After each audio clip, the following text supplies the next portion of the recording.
ये है दिल्ली दर्पण। ऐसी थी मेरी मासी, ऐसी, ठीक है, ऐसी थी मेरी मासी।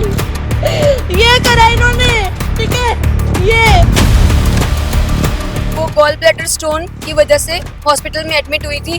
उन्होंने 2 सर्जरी की, दोनों की दोनों फेल थी, जिसकी वजह से उनको इतनी ब्लीडिंग हुई कि वो कोमा में चली गई।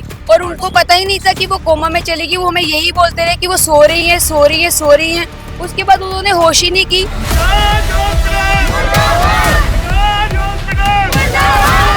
और फिर उसके बाद जब बाहर आके हमने शोर मचाया, सब डॉक्टर को इकट्ठा किया, तब भी इन्होंने उसे डेड डिक्लेयर नहीं किया। फिर हमने पुलिस को बुलाया, FIR की, तब जाके इन्होंने उनको डेड डिक्लेयर किया, वो भी 15-20 मिनट के बाद। डेली पैसे 2 लाख रुपया दे दो, 50,000 दे दो, 70,000 दे दो, 80,000 दे दो, है ना। कोई 2 बार इन्होंने सर्जरी की, दोनों बार फेलियर। और एक बार तो डॉक्टर ने हद कर दी, 6 घंटे पेशेंट को अंदर रखा, जबकि पेशेंट इतना वीक है वो चलने के लायक नहीं है।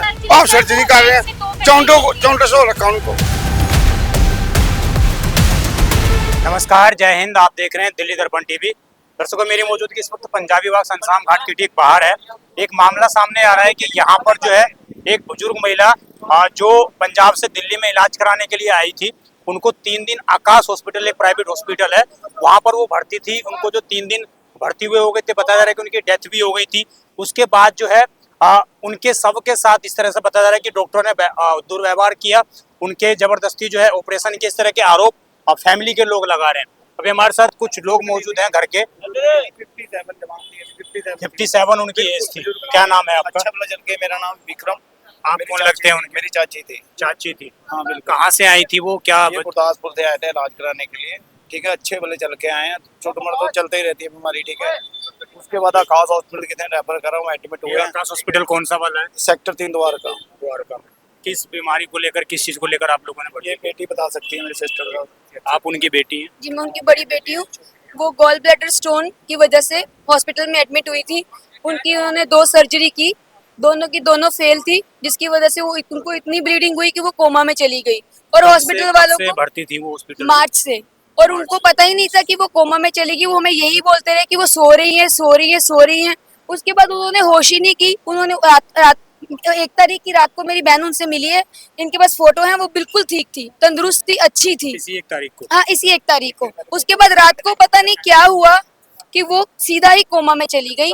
उसके बाद ये उनसे मिलने गई। डॉक्टर ने आपको बताया कि आपके पेशेंट जो है कोमा में जा चुकी है? नहीं, उन्होंने बोला वो सो रही हैं। ये 1 तारीख की फोटो है। ये 1 तारीख की फोटो है जब आप मिली हैं उनसे? हाँ जी, ये मेरी और मेरी मम्मी को दिखाई दे रही है हाँ कि जी, बिल्कुल बातचीत सही कर है। रही हाँ, मैं आपको वीडियो भी दिखाती हूँ, मैंने आज स्टेटस डाला एक। ये देखिए, ये देखिए, मैं और मेरी मम्मी है। ये आपकी मम्मी हाँ है? जी, ये मेरी मम्मी है जिनकी डेथ हुई है। इनकी तो उम्र भी ज्यादा नहीं लग रही है। 57 है ये। और ये देखो, जिस दिन वो मर गई है, आप खुद बताओ, इतना पेट। और फिर जिस दिन ये वो जिंदा है, मरी हुई जिस है। दिन वो मर गई हैं, उस दिन उन्होंने सुबह हमें बताया कि उनका 3 ग्राम खून रह गया है और उनका हार्ट किसी भी टाइम रुक सकता है। हमने एक अपनी फैमिली का मेंबर नीचे छोड़ा था सेम ब्लड ग्रुप का ब्लड देने के लिए, लेकिन उन्होंने हमें इन्फॉर्म तक नहीं किया कि वो इतनी सीरियस हो गई हैं। और बाद में इसने मुझे बोला, ये देखने गई हैं क्योंकि उन्होंने बोला कि वो सीरियस हैं, तो इनने मुझे आके बोला कि उसका पेट बहुत ज्यादा फूल गया है। तो मैं डेंटिस्ट हूँ, डॉक्टर हूँ, तो मैं सीधा ही अंदर चली गई बिना परमिशन के। तो मैंने देखा कि उनका पेट, कमर फोटो दिखा, उनका पेट इतना फूल गया है कि वो कह ही नहीं सकते हो कि वो जिंदा है। आप देख सकते हो। आप क्या कह रही हैं कि जब पेशेंट की डेथ हो गई उसके बाद भी ये लोग हाँ, इलाज कर रहे और मैंने इनसे पूछा कि ये जिंदा नहीं है, तो बोल रहे नहीं, ये वेंटिलेटर पे है, ये ठीक है और ये ठीक हो जाएंगे, हमारे पास होप है, आप रहो ऐसे ही। और फिर उसके बाद जब बाहर आके हमने शोर मचाया, सब डॉक्टर को इकट्ठा किया, तब भी इन्होंने उसे डेड डिक्लेयर नहीं किया। फिर हमने पुलिस को बुलाया, FIR की, तब जाके इन्होंने उनको डेड डिक्लेयर किया, वो भी 15-20 मिनट के बाद। और इससे पहले ये अपना बिल बना रहे थे? ये कंटिन्यूसली सर अपना 1 तारीख 2 तारीख से ही अपना बिल बनाने लगे हैं। हमें पता है हमारी मम्मी बहुत देर पहले की मर चुकी है। जिस दिन हमने उनको देखा, उनके पेट से पता लग रहा है कि वो बहुत दिन पहले की। बॉडी स्मेल मारे, बॉडी कैसे स्मेल मार सकती है अगर इंसान 1 घंटे पहले मरा है? ICU के अंदर बॉडी स्मेल मार? हाँ जी, मैं मेरी मम्मी के पास गई, मैंने हाथ पकड़ा, उनकी बॉडी में से इतनी स्मेल की थी, मेरे से खड़ा नहीं हुआ गया। और उनकी बॉडी के ऊपर जख्म थे छाती के नीचे, जिसके ऊपर की कोई दवाई नहीं लगी थी, कुछ नहीं लगा था। इसको जाके मम्मी ने बोला कि मेरे दर्द हो रहा है। जब इसने देखा तो नीचे जख्म था जिसमें से खून निकल रहा था। उनको ये तक नहीं पता था कि उनकी ये हालत है। ये ट्रीटमेंट दे रहे हैं इतने बड़े हॉस्पिटल वाले, जिसका अब तक का हमने 17 से 20 लाख बिल भरा है। अब तक का, हाँ, हम लोगों ने अब तक का सारा बिल भरा है, आने मरने से एक दिन पहले तक का सारा बिल। आपको क्या लग रहा है कितने दिनों से जब आपका हमें पेशेंट लग नहीं रहा है रहा कम से कम 1-2 दिन पहले मर चुकी हैं। और 2 दिन तक इन्होंने जो है उसके बाद भी इलाज जारी रखा? पैसे बनाए हैं, वेंटिलेटर पे रखा है। हमें यही बोला है, एंड तक भी यही बोला है। उन्होंने हमें एंड में बोला कि हाँ उनका हार्ट सिंक कर रहा है, 3% हीमोग्लोबिन है। जब हम खून अरेंज करके बैठे तो उन्होंने हमसे क्यों नहीं लिया, हमें क्यों नहीं बताया? उन्होंने कभी हमें सच नहीं बताया उनकी हालत के बारे में। जिस दिन आप उस वहाँ पर मौजूद थे हॉस्पिटल के अंदर, तो आपको कभी पता नहीं लगा कि हलचल किस तरह के अस्पताल में हो रही है? बताएंगे तभी पता चलेगा ना। अंदर जाने, ऊपर जाने देते नहीं है। जब सुबह मॉर्निंग में कॉल आया था तो हम दोनों ऊपर गए, तब उन्होंने बताया कि उनका हीमोग्लोबिन 3% रह गया। तब हमने कॉल करके फैमिली मेंबर्स को बुलाया है, तब जाकर के डेंटिस्ट ने ये अंदर जाकर के देखा है तो वो डेड पड़ी है। उन्होंने बोला नहीं डेड हो गई है, अस्पताल में कोई अंदर जाकर के जब देखा है तब हमें पता चला है, तब हमने शोर शराबा मचाया, तब जाकर के ये बात खुली है कि वो, हाँ, मतलब उनकी डेड हो गई है। उन्होंने दबा के रखा, जिसको हम भगवान मानते हैं। आप सोचो, डॉक्टर हैं, इतने बड़े हॉस्पिटल के हैं, लोग भरोसा करके अपना फैमिली का एक मेंबर छोड़ते हैं और ये लोग उनको सिर्फ पैसे के लिए मारते हैं। अगर डॉक्टर ही ऐसा करेंगे तो मैं पूछना चाहती हूँ कि कहाँ लोग अपने मरीजों को भर्ती कराएंगे। और अगर हम उनसे हाथ जोड़ के ये विनती करना चाहते हैं गवर्नमेंट से कि हमें इंसाफ दो, वो तो मर गई, चल के गई थी हॉस्पिटल में, हम अर्थी पे लेके आए हैं। तो ऐसे पता नहीं और कितनी अर्थियां उठेंगी उस हॉस्पिटल में। जस्ट बिकॉज उनके पास पैसा है, पावर है, इसका मतलब ये नहीं है कि वो कुछ भी कर सकते हैं। जिनका मरता है उनको दर्द होता है। अगर डॉक्टर कसाई बनेगा तो लोग नहीं बचेंगे इस धरती पे। सर उनको आप खुद डॉक्टर हैं और आप खुद इस तरह की चीजें बोल रही हैं, तो यानी कि बहुत बड़े स्तर पर ये सब चीजें की गई हैं। बिल्कुल इतना बड़ा हॉस्पिटल है। हमने डॉक्टर से पूछा कि ऐसा क्या हुआ है जो वो एक रात में इतनी सीरियस हो गई, तो वो बोलते हैं हमें नहीं पता, हम खुद पता करने की कोशिश कर रहे हैं। एक डॉक्टर जिसने सर्जरी की है वो ऐसा बोलेगा तो कैसे चलेगा?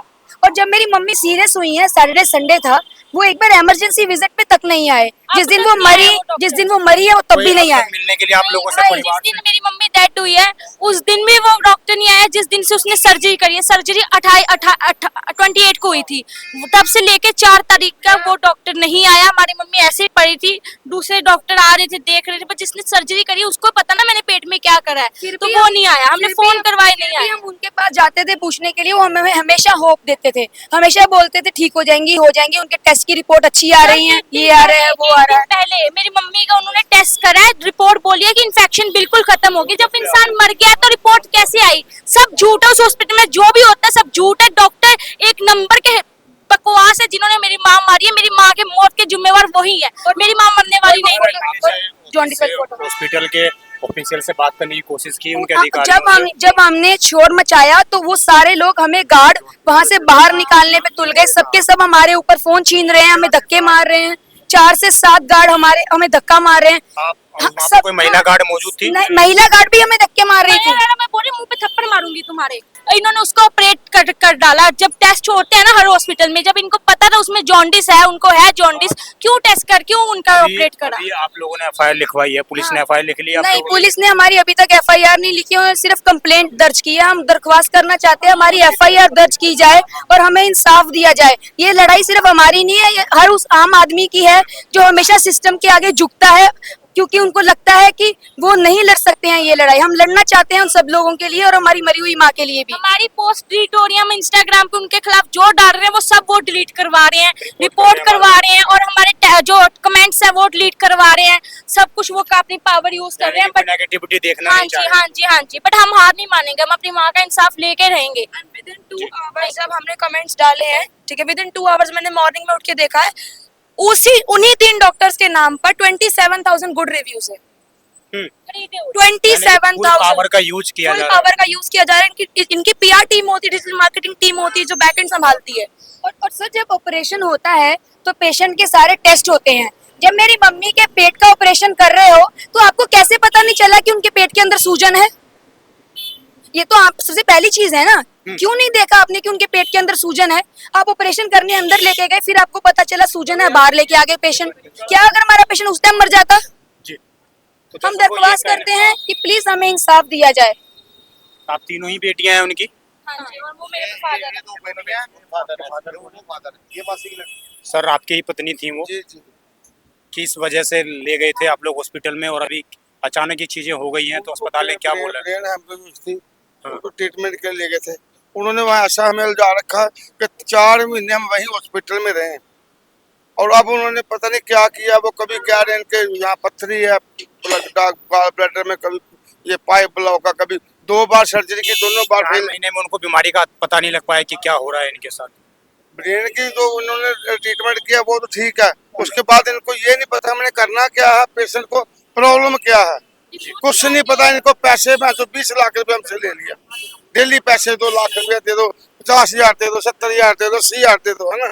तो 2 बार इन्होंने सर्जरी की, दोनों बार फेलियर, और एक बार तो डॉक्टर ने हद कर दी, 6 घंटे पेशेंट को अंदर रखा, जबकि पेशेंट इतना वीक है वो चलने के लायक नहीं है। आप सर्जरी कर रहे हैं, चौंटस हो रखा उनको। ये डॉक्टर है हॉस्पिटल के, वहाँ लोग पागलों की तरह जा रहे हैं। वहाँ ना वो जानवर हैं, वहाँ नहीं जानवर है वो। ये तीनों डॉक्टर हैं सर। ये डॉक्टर बच्चे ने आके बोला है कि मम्मी की डेथ हो चुकी है, ठीक है, मम्मी डेथ है।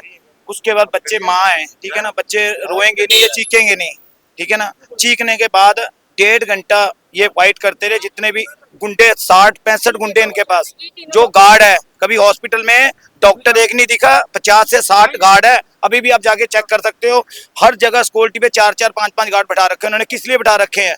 कोई गैंगस्टर आ रहा है हॉस्पिटल में, कोई चोर आ रहा है या कोई रेपिस्ट आ रहा है? ये सारी हर चीजें जगह जो आप 4-4 सुन रहे हैं। गार्ड, एक लिफ्ट पे 4 गार्ड, अभी आप जाके चेक कर लो, 4 गार्ड खड़े हैं। जब बच्चे ने चीखा है कि मम्मी डेथ हो चुकी है, कम से कम नहीं तो 40-50 गार्ड, कोई डॉक्टर नहीं उनमें, कोई सीनियर डॉक्टर नहीं बच्चों को समझाने वाला कि बेटा नहीं, जो हुआ बुरा हुआ, ऐसा वैसा। उल्टा बच्चों को धक्के मार रहे हैं, बेटी को धक्के मार डॉक्टर रहे को हैं। तो पता ही नहीं है, जो डॉक्टर ट्रीटमेंट कर रहे हैं वो गए कहाँ। आप अभी क्या चाहते हैं? मतलब अब तो हम तो यही चाहते हैं, इंसाफ चाहते हैं, कि बलि का बकरा भी और ना बने, और लोग इनके शिकंजे में ना आए। शिकंजे में ना आए। हाँ, पूरा आकाश हॉस्पिटल द्वारका हो गया। लोटू हॉस्पिटल है ये, लूट रहे हैं लोगों को, मार रहे हैं, और उसी दिन एक दिन में 4 डेड बॉडी वहां से जा रही है। उसी दिन की आप रिकॉर्ड निकलवा लो, 3 निकलवा लो रिकॉर्ड उनका, उस टाइम भी डर गए थे। 2 तरीक का रिकॉर्ड निकाल लो। 4 बॉडी डेड बॉडी बाहर निकाल रहे हैं जी, और निकाल कहाँ से रहे हैं? बेसमेंट से। आपको भी नहीं पता, मेरे को भी नहीं पता बॉडी आई कहाँ से गई कहाँ। ये बना रखा है इन्होंने, मौत का कुआं बना रखा है। ये स्थिति है दर्शकों, और ये पूरा जो मामला है ये बता रहे हैं जैसा कि आकाश हॉस्पिटल द्वारका का है। और सुप्रीम कोर्ट के आदेश अनुसार भी अगर किसी पेशेंट की डेथ हो जाती है तो आप बिल बनाने के लिए या बिल पे आउट करने के लिए उनको नहीं रह सकते हैं। ये सुप्रीम कोर्ट के साफ साफ गाइडलाइन है। और उसके बावजूद जिस तरीके से परिवार आरोप लगा रहा है, तो उसके मुताबिक कहीं ना कहीं हॉस्पिटल ने सुप्रीम कोर्ट के गाइडलाइनों का भी उल्लंघन किया है। अब देखना ये होगा, परिवार जिस तरीके से आरोप लगा रहा है, बच्चियां जिस तरीके से आरोप लगा रही हैं कि हम जो सोशल मीडिया पर पोस्ट कर रहे हैं उनके अगेंस्ट कुछ भी, तो हमारे कमेंट डिलीट करवा रहे हैं, हमारे वीडियोस डिलीट करवा रहे हैं। यानी कि फुल पावर का यूज किया जा रहा है और साफ तौर से दिखाया जा रहा है कि कैसे डॉक्टरी जो एक सेवा का पेशा होता था, आज वो दलाली का पेशा बन चुका है और उगाही का पेशा बन चुका है। और ऐसे हॉस्पिटल कहीं ना कहीं भारत की जो चिकित्सा व्यवस्था थी, भारत की चिकित्सा व्यवस्था जो पूरे विश्व में अपना नाम रोशन किया करती थी, उसको गर्त में डुबाने का काम कर रहे हैं। उम्मीद है इस खबर के बाद आकाश हॉस्पिटल जागेगा और परिवार को संतावना देगा, परिवार से मुलाकात करेगा और जो भी उनसे गलतियां हुई उन गलतियों को स्वीकार करेगा। क्योंकि अगर आप पछतावे की चीजों को स्वीकार कर लेते हो तो आपके महानता दर्शाती है, नहीं तो इसी तरीके से न जाने कितने लोगों की जानें जाती रहेंगी और आप इस तरीके से गलतियां करते रहेंगे। आपकी जो भी पूरी खबर पर राय हो कमेंट अवश्य करिएगा। आप देखते रहें दिल्ली दर्पण टीवी। मैं विजय ठाकुर अपने सहयोगी सोम गुप्ता के साथ। धन्यवाद। ये है